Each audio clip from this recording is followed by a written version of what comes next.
I couldn't sit back. I don't want to get into this. Do you think I want to be a target? What's in it for me to be out there now? It's not, but it's my faith. I can't sit this one out. I love their souls, the bishops, and also the souls of those candidates who are not getting called out. We wouldn't be doing this, John. I got plenty of other stuff to be doing right now, to be totally honest. But no one is speaking up. And there's a plague of silence here happening here. So if they don't do it, then we got to do it ourselves. We've got breaking news here at LifeSiteNews. You know, Catholics standing up to do something for the elections is really, really crucial. We've been talking about that forever at LifeSite, how real Christians need to stand up to promote life, to promote family, and shoot down some of these really fake Christians, fake Catholics like Joe Biden, who call themselves Catholic and yet promote all of the anti-Catholic values. Well, there is a group that has started that's been doing exactly that. They're called Catholics for Catholics. They're actually really, really clever because they're willing to support even non-Catholic Christians who are much more Catholics than sometimes the Catholics claiming to be Catholic, but out there promoting abortion, etc., etc. But the bishops apparently are unhappy with this. Believe it or not, the bishops in Arizona have called on Catholics to not pay attention to what's going on with these great Catholics that are trying to do something actually Catholic. This is John Henry Westen Show. Stay tuned.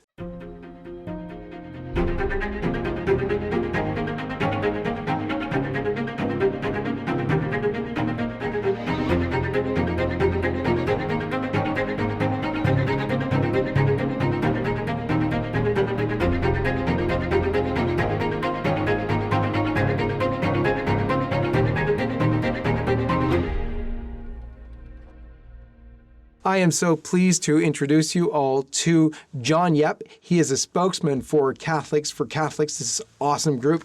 John, welcome to the program. Great to be here, John. Thank you. Let's begin as we always do with the sign of the cross. In the name of the Father, of the Son, and of the Holy Ghost. Amen. First of all, John, I want people to have an understanding of this awesome group of yours, Catholics for Catholics, just started. So to do that, I want to show them this great promo. Take a look.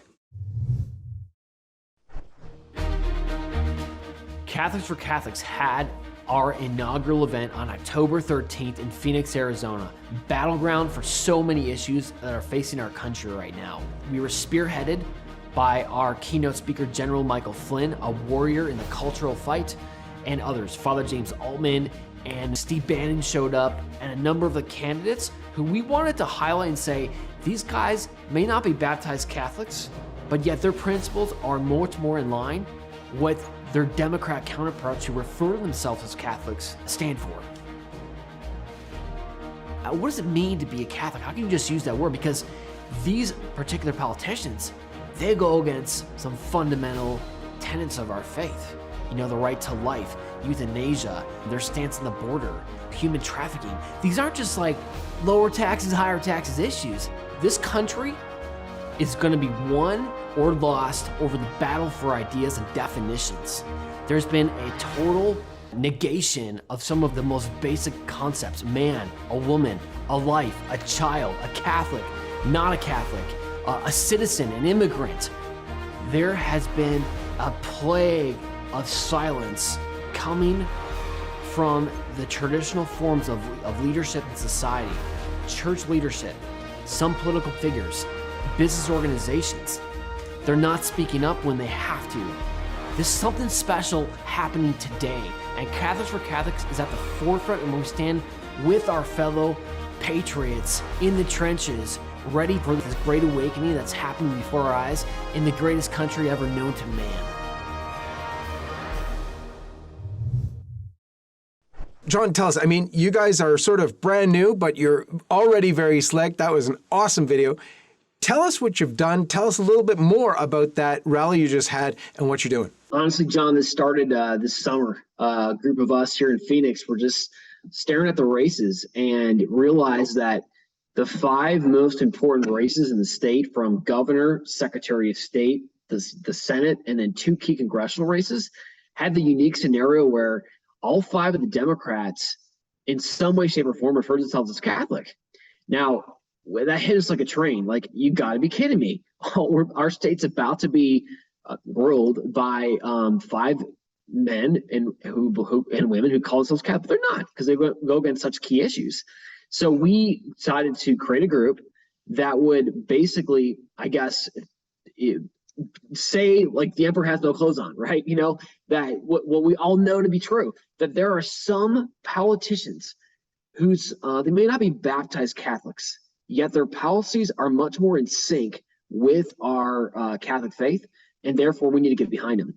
We've just been crucified here, but with the last 20 years of leadership in the church, where elections, it's all about it. They stop short and they always say, well, just follow your conscience, right? I mean, you can get away with that if that's higher taxes, lower taxes kind of issues, or just minor things. But when you're talking about the defense of life, when the border is wide open and, like, you can't even go trick-or-treating around here because of, like, the fentanyl pills. I mean, those are serious stuff. We got to come out. It's not even political anymore. To come out and just say what we all know to be said. This is the correct Catholic choice, and let's do it. You guys are actively working on the fronts of life and family. But here, with all of the bishops who always talk about getting involved politically, the bishops are confronting you. First of all, let's take a look at the bishops. First of all, this is John Dolan. John Dolan actually took over from the old Archbishop of Phoenix, Olmsted. Thomas Olmsted was awesome. He was pro-life, pro-family, and he was removed. And in comes John Dolan, an appointment of Pope Francis. Hugely scandalous, because he's known, at least at LifeSite, he's known as a homosexual activist bishop because of his pandering to the homosexual community. We'll get into that in a minute. But first of all, I want to look at, here's what the bishop said about the election. Take a look. As bishops of the Catholic Church in Arizona, we would like to take this opportunity to discuss the importance of faith with regard to the upcoming election. The Catholic Church is not partisan and does not endorse candidates. So here they are claiming to be nonpartisan, and yet all of a sudden they're confronting your group. What is it that they said about you guys, and what's their beef? Canon Law 216. They're basically trying to make the beef that we don't have the right to use the term Catholic, right? Now, that's a canon law argument, and we knew that they would come after us for that. It's like, it's predictable. We're prepped for that, and they'll be having a response from our canon lawyer to fight for that use of the word. But they use that to say and remind us that should be our faith which motivates us to get into the political life, and not politics which motivates us to get into faith, all the way around. And they accuse us that if we do that, we're outside the teachings of the church, which I don't know what they're talking about, because honest to God, I'm doing this because it originates in my prayer life, in my adoration, in my daily prayer. I couldn't sit back. I didn't want to get into this. Do you think I want to be a target? What's in it for me to be out there now? It's not, but it's my faith. I can't sit this one out. I love their souls, the bishops, and also the souls of those candidates who are not getting called out. We wouldn't be doing this, John. I got plenty of other stuff to be doing right now, to be totally honest. But no one is speaking up. And there's a plague of silence here happening here. So if they don't do it, then we got to do it ourselves, right? So they try to play that flip-flop, it's don't use your politics to hijack your faith, but that's not even true. And if you want to quote canon law, I mean, back at you, 915, right? Any politician who is in manifest grave sin should be barred from Holy Communion. And here I'm going to even point out, I mean, Bishop Olmsted has been very, very good in so many ways, and I'm personally grateful for what he did to me. But, I got to call also a spade, as people can call a spade about my life too. One of the people that's about to beat out a key U.S. House race is Gregory Stanton. And he has been a pro-abort, going against key Catholic issues for so long. He was the mayor of Phoenix. And Bishop Olmsted, you please explain to us, as a signatory of the letter that just accused me of being too political, why was he never excommunicated? And it's not a punishment. Either excommunication is something that we use as a Catholic Church, or let's just scrap it, like they try to do with the death penalty, but you really can't do that, that. So, this is medicinal. So why wasn't it ever administered? For his sake, and all of us are getting scandalized. But that's what we're saying. We feel orphaned our dads.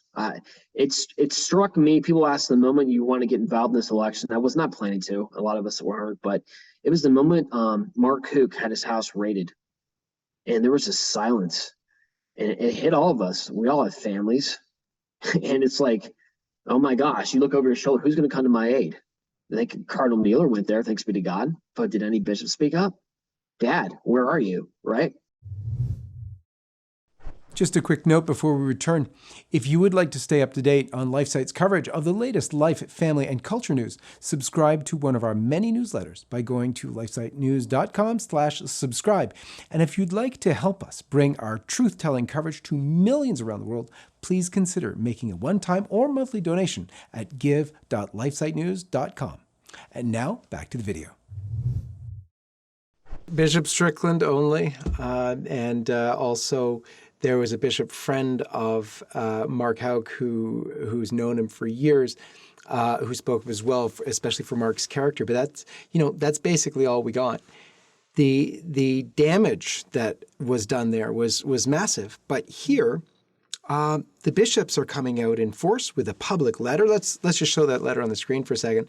Here they are, saying that, they basically own the term Catholic and so on and so forth. Your organization, by the way, it's called Catholics for Catholics, right? I mean, it doesn't even specifically have that name Catholic, because I think that's the one that is specifically owned. But, I mean, this is so bizarre. You're trying to do good work, and they feel the need to come out and say something publicly, obviously confronting you guys. Now, very controversial with regard to Bishop Dolan, because John Dolan, who is the new Archbishop of Phoenix, very, very controversial in his, as I said earlier, the stuff around homosexuality with him was really, really severe. I'm referring to a case where he was the pastor of the church previously, which had a homosexual activist as an official employee of the church, despite the fact that the fellow's name was Aaron Bianco, despite the fact that Bianco was a homosexual man married to his homosexual partner, despite the fact that he was out, and he was actually the one of the leaders of another group that calls itself Catholic, called Call to Action, which is a heretical group that promotes all sorts of leftist causes, but they also call themselves Catholic. Didn't notice that his pastor at the time, John Dolan, now Bishop Dolan, was calling Aaron Bianco out, still letting him be, a member of an employed member of the parish in public standing, despite the fact that that was called out. No sanction then, no public warning, no nothing. In fact, when members of the Legion of Mary called him out, the pastor out for it, I think it was the Legion of Mary that suffered the axe from the bishop. From the now bishop, then pastor. This is unbelievable. This is John Dolan daring not only to have done what he did in his past with a Catholic group called Call to Action and leaving them alone. In fact, allowing one of a very, very controversial leader in that group to be a paid member of the parish. This is just craziness. And yet they're coming after you. It is crazy. And just to take that analogy, we can hear those words, but here's a picture. Imagine Father Dolan at his parish office, and Aaron's sitting there, and his husband comes in for a big smooch at lunch break. Or maybe he's out on the playground with the kids, and he's there with his boyfriend. Those kids had that image now in their mind forever of a Catholic priest standing there and saying nothing, while those two men are engaged in something contrary to natural law. That's horrific. And that should wake us all up. These are the men who Pope Francis has appointed to be in charge of churches. They're devastating the faithful. And even when good folks stand up to do the right thing, to support the faith, to support life and family, they're shot down. This is unbelievable stuff. John, last word over to you. What can people do, and where can they learn more about Catholics for Catholics? John, well, I think this is very important for the sake of evangelization. Everything we're doing, we work with a lot of fallen away Catholics, and I at our event we gave a 3-foot statue to hopefully the future Secretary of State Mark Fincham, who's not a Catholic, he's a Christian. We were able to talk about what it means to be a saint. We framed it, since it was October 13th, around Fatima, which syncs so nicely into our present time with onset of communism in this country. And we had everyone there at the end, Protestants alike, pray some Hail Marys. So this is about evangelization. I guarantee you right now, I know this, John, there are people in that audience who would never, ever have given the Catholic Church a second look if it wasn't for people like all of our friends around us, like yourselves, who are willing to speak up and say something is not right in the church. We love our faith. We're willing to just get our careers ruined, lose friends, but we have to speak up. And because that we do that, people who will take a look at this faith. Maybe this is Jesus Christ present in the Eucharist, because these guys are willing to stick up for and stick their necks out for it. So this is important for evangelization. This isn't just about the negative and going after an attack. It's like, we just want to evangelize, and please, Bishop, just let us do that, right? And we'll support you on that. So, but you can go find more information on our website, cforc.com. We have some major stuff coming up, major initiatives we're going to unveil pretty soon. Just gotta get through the elections. And yeah, we're not going anyway. We're here to stay. Awesome, John. Great work. And God bless you. And God bless all of you. We'll see you next time. Hi everyone, this is John Henry Westen. We hope you enjoyed this video, and to see more like this, be sure to hit the subscribe button below to get all the latest content from LifeSiteNews. So check out our links in the description to read more, sign up for our newsletter, and connect with us on social media so that you can stay up to date with all of the latest life, family, and culture news. Thanks for watching, and may God bless you.